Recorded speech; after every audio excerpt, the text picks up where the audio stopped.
Good morning, everyone.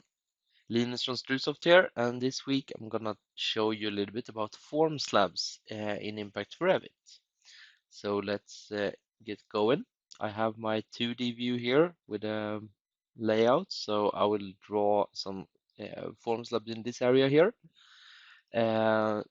So I will start my command to draw the formslabs, and I will select a predefined definition with all the specification, what's the size, what reinforcement that should be in, what lattice girders, and so on.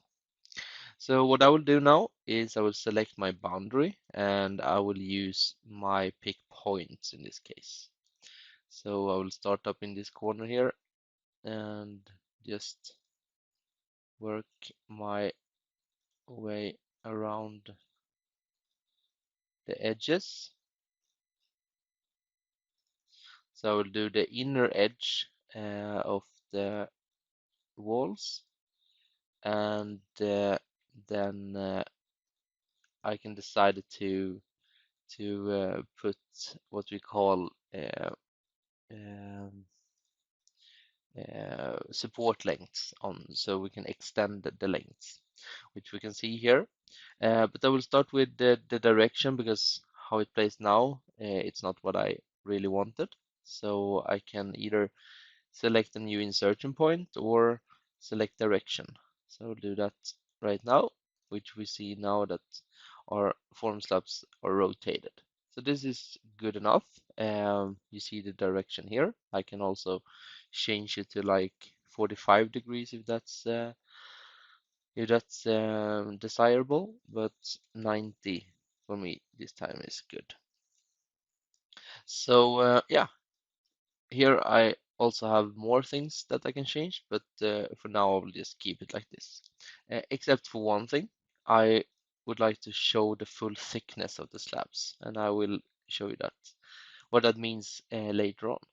So now we are generating the form slabs and all the content in the elements. So they should be appearing in a second or so.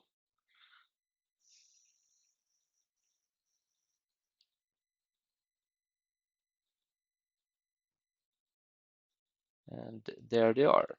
So we see them a little bit better on the 3D view. So I will just split the views like this.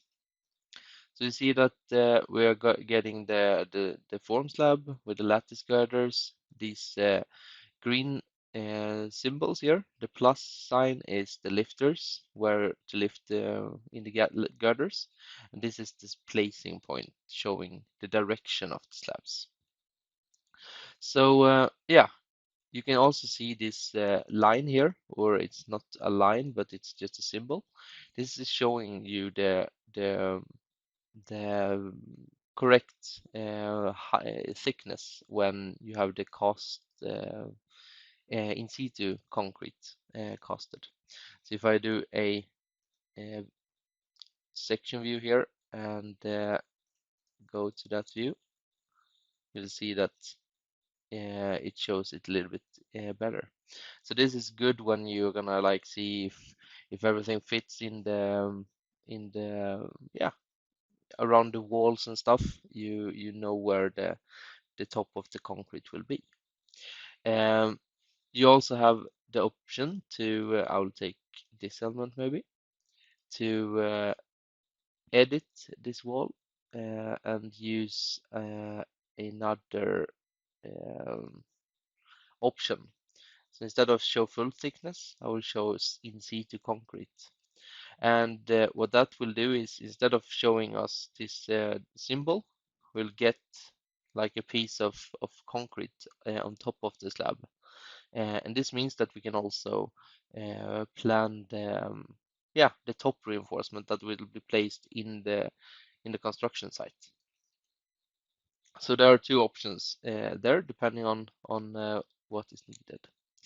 Um, Of course, we can also do some holes, some recesses, but instead of just doing a recess, we have this hole um, command where we can decide if we want to cut the mesh or keep the mesh or so on.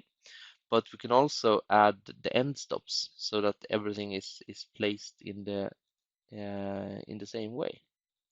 So I will do the level 1 here and something like this. I'll also cut my lattice girders and say okay. And now we will get the hole added around here.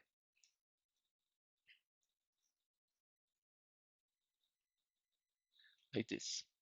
So we will get the end stops so the in situ concrete won't go inside the hole.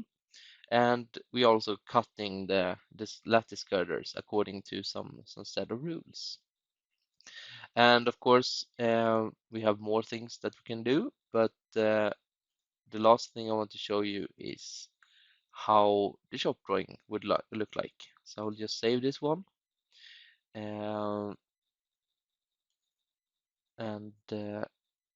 I will create a shop drawing real quick,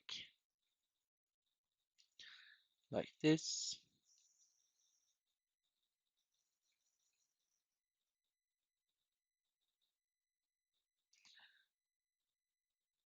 Now we open the sheet, and here we have a decent shop drawing, uh, like this, with all the details that we might want to see. Yes, so this was all from me, and yeah, if you have more questions about formslabs and more functionalities, we can see here that there are like some for the lattice girders, some for the end stops and so on. So just let me know, and I will be happy to show you more. So I wish you all a good week, and see you next time.